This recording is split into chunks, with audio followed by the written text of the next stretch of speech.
માટે એ માતરમાં આખી ટોળકી આવી છે, અમૂલની મોડી, નડિયાદથી મોડી બધી. કેસરીસિંહને કોઈ પણ રીતે હરવો, પણ આ મતદારોએ જ્યારે મારા પર વિશ્વાસ મૂક્યો છે ત્યારે આ મતદારોને આવનારા દિવસોની અંદર પણ આ મારા મતદારોની મારી જરૂર પડે તો એમની સાથે ઊભો રહીશ.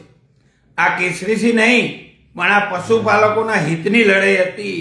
હાર જીત તો થયા કરે, પણ આ લડાઈની અંદર આ મારા પશુપાલકો ત્રણેય જિલ્લાના ખેડા, આણંદ અને મહીસાગર જિલ્લાના આ પશુપાલકોની લડાઈ હતી. ત્યારે આ મારી જીત નહીં, પણ આ મારા પશુપાલકોની જીત થઈ છે. ત્યારે ફરી પણ આ મારા પશુપાલકોની જીત થઈ છે. ત્યારે આ તમામ મતદારો મારા જિલ્લાની અંદર 10 બ્લોકની અંદર લડેલા તમામ જીત્યા. એ કોઈ આ પક્ષની ચૂંટણી જ નથી, પણ આ ચોર લોકોએ એક એવું વાતાવરણ બનાવી દીધું. આ ભાજપના મેન્ડેટના લોકો હતા અને હોમે ઉભા એ વિરોધવાળા હતા. તમે ચોર ટોળકી, આ તમારા પાપે આ ઉમેદવારો આરે જીતે. આ છેલ્લા 20 વર્ષથી આ ખેડા જિલ્લાની અંદર ચૂંટણી જ નથી થઈ. આ તમારે જાળવી રાખવું હતું કે અમે શું છીએ એવી તમારે તાકાત બતાવી હતી, એટલે તમે આ કાલે આ કર્યું. તમે રાજીનામા આપવા ગયા હતા એટલે આપી દો રાજીનામા. કોઈ દાડ ભાજપની વાતો તમે કરો છો, જેને આ માઇકમાં બોલ્યા છો તમે ઇન્ટરવ્યુની અંદર, કોઈ જગ્યાએ બૂથ ઉપર બેઠા તમે ચૂંટણીની અંદર 2007થી અત્યાર લગીની વાતો કરો છો, જે તમે આ માઇકમાં બોલ્યા છો, એ કઈ જણા બૂથ ઉપર બેઠા લે તમે મત માગ્યા છે કોઈની જોડે? જબ્બા પહેરી નેકરી જયા છો બૂથ ઉપર. અમે બેઠા છીએ કાયમ માટે. અમે એવી ચોરી નહીં કરી, તમારા જેવી દગાબાજી નહીં કરી. અમે ભારતીય જનતા પાર્ટીનો ઉમેદવાર છે ને એને જીતાડવા માટે મહેનત કરી, તમારા જેમ નહીં બીજી વિધાનસભામાં કામ કરવા જવું પડે. શરમ કરો, શરમ. આ માતરની અંદર આ તાલુકા પંચાયતનું ઇલેક્શન હતું, ભાજપનો ઉમેદવાર કેવી રીતે હારી ગયો એ અજીતસિંહ પૂછો. તમે મતદારને કહેવા જતા હતા, નતા કહેતા કે કોઈ પણ રીતે આ દાસભાઈ લડે છે ભાજપને, એને પાડી દેવાના છે? આ મેહુલ સિપ્લાન બે તમે જાહેરમાં નતા લે લોકો મતદારને કહેતા કે આ ભાજપના ઉમેદવારને આપણે હરવી દેવાનું છે? તમે કેમ હરાવવા નીકળ્યા હતા? તમને ખબર હતી કે આ દાસભાઈ જીતશે એટલે બહુ મોટો માણસ થઈ જશે, એટલે દાસને હરવી દો. આ તમે કામગીરી નથી કરી. તે ઘડી ભાજપ નથી દેખાતી. આ પોપટલાલની વાત કરું, અત્યારે મોટી મોટી સપ્પાઈઓ મારે રાજીનામા આપી દઉં, આપી દે.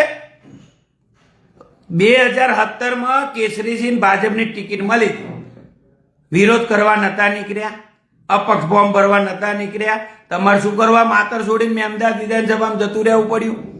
બુધ ઉપર જયા છો એકઈ ચૂંટણીમાં એકઈ જણો આ જે બોલતી હતી માઇકમાં, એકઈ ચૂંટણી બુધ ઉપર બેઠા છે. એટલે અમે બેઠા, અમે ગાળો ખાધી લોકોની. તમે બધા સરપા લેવા ના નીકળી જશો. હજુ કહું છું, મહેરબાની કરી માપમાં રહેજો. આ જિલ્લા પંચાયત હજુ આવે છે. તમે હારા ચોર લોકોને પબ્લિકમાં ઉલ્લુ બનાવો છો.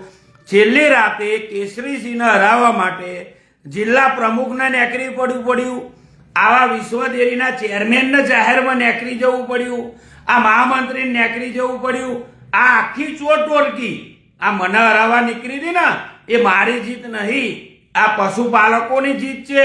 હજુ આવનારા દિવસોની અંદર હું જાહેરમાં કહું છું કે એટલા બધા વટવાળા હોય ને તો રાજીનામા મારું લેવાની જગ્યાએ તમે અગાઉ આ ચૂંટણીમાં શું કર્યું એ તમે જાતે કબૂલો.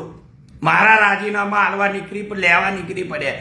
હું રાજીનામું તમે ને હું હાલ હાલું, પણ હું આ વાતમાં ખોટો હોય તો એ મને તમે સાબિત કરી બતાવો. તમે કોઈ જગ્યાએ બૂથ ઉપર જયા હતા અને જયા હતા એને હરાવવા પડતા હતા. આ તાલુકા પંચાયતમાં ભલાડામાં તમે શું કર્યું હતું? 2 વખત આપણી સીટ નથી આવી. તે ઘડી મારો ભાજપનો ઉમેદવાર નતો જીતતો. તમારે ભાજપનો નતો જીતાડવો, કેસરીસિંહ ના હરાવવા હતા, એટલે તમે નેકરી પડ્યા હતા. અને મને અત્યારે બીક મૂકવા નીકળ્યા, રાજીનામા હાલ દો આપી દો ને. અને અજીતસિંહ અને પોપટલાલ, તમે રાજીનામા નહીં આપવાના, હું મારું લેવાના નહીં, તમે આપવાના નહીં. તમે 2 જણાએ જિલ્લા પ્રમુખના ફોર્મ ભરીને આવ્યા, તમે રાજીનામા આપી દેવાના હતા.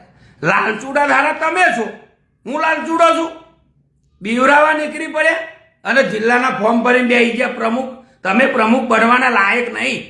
તમે આ તાલુકાના કાર્યકર્તાઓને બધાને ગુમરાહ કરવાનું બંધ કરી દેજો. અગર આ જબ્બા તોડી નાખી છે જિલ્લા પંચાયતની ચૂંટણી, તમારી જાતને જે સમજતા હશે પણ મહેરબાની કરી, તમને ખબર હતી કે સંઘની અંદર અમે નહીં જીતવાના? શું કરવા ઉભા રાખો છો ઉમેદવારને ખોટી રીતે બદનામ કરવા માટે? તમારી બેની વાહ વાહ કરવા માટે ખોટા લોકોને તાલુકાની અંદર ગુમરાહ ના કરજો મહેરબાની કરીને.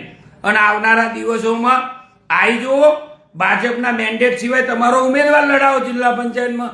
હું મારો ઉમેદવાર લડાવું માતરની અંદર, જીતી બતાવો તો હું કરો, તો હું આખી જિંદગી રાજકારણ નહીં રડું.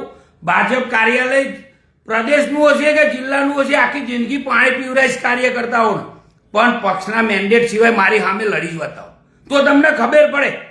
ચોર મારા હારા તમે છો અને મને ચોર સાબિત કરો છો. એટલા બધા હોમે આવીને વાત કરો. હું તમને જાહેરમાં કહું છું કે હું ચોર નહીં, ચોર તમે છો અને લોકોની સામે મને ચોર સાબિત કરો છો. આવી જાઓ જિલ્લા પંચાયતમાં. ભાજપના મેન્ડેટ સિવાય તમે પોલીસને મોકલી મતદારોને થઈ ધમકાવવા માટે રાતે લોકેશનો લેવા માંડ્યા, અમારા કોલ ટ્રેક કરવા માંડ્યા. અરે આટલી બધી હદે જતા રહ્યા તો રેટ ના લેવા ચૂંટણીઓ શું કરવા લડો છો? લોકોને દાદાગીરી કરીને મત લેવા છે? તમારી જાતને શું સમજો તમે? આવનારા દિવસોની અંદર આ જબ્બા પહેરી નેકરી પડ્યો ને એ કઈ ગોમમાં નહીં પહેરાય. અને ભાજપના નોમે ના આવશો. અસલ મર્દના બચ્ચે હોય ને તો આ કેસરીસિંહ અમે ભાજપ સિવાય અપક્ષમાં લડો અને જીતી બતાવો ત્યારે તો આખી જિંદગી ભાજપનો કાર્યકર્તા તરીકે, કોઈ હોદ્દો નહીં, કોઈ ખુરશીની લાલચ નહીં, અને હું ભાજપના કાર્યકર્તા તરીકે કમલમની અંદર બેહી રહીશ. ભાજપના બદનામ કરવાનું છોડી દો. હારા ચોર 10 મત લઈને આવી ગયા જિલ્લાનો સંઘ જીતવા માટે અને લોકોને ખોટી ધમકીઓ આલો, અમે રાજીનામું હાલી દે ને. આ ચુનીલાલ બોલતો હતો, ચુનીલાલને કોઈ દર કે હૈદરાબાદમાં જઈને પ્રમુખમાં બેઠો લે બૂથ ઉપર, મત હલાયા ભાજપને કોઈ દર નેકરી પડ્યા બોલવા, દાદાગીરી કરીને મત લેવા આતર. છેલ્લી રાતે આટલી બધી હદે જતા રહ્યા હારા લુખ્ખાઓ, મને બોલાવો છો અત્યારે? ચોર તમે છો, મને બદનામ કરો છો.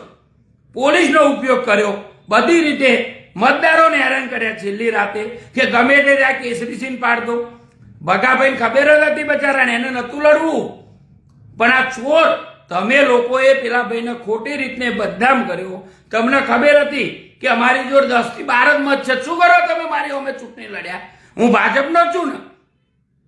તમે જુદો પાડો છો. 2 વર્ષથી મારા હારા કોઈ મિટિંગમાં નહીં બોલાવતા મને, અને અત્યારે મને ભાજપનો પાર કાઢી કોંગ્રેસનો બનાવો. તમે તમારી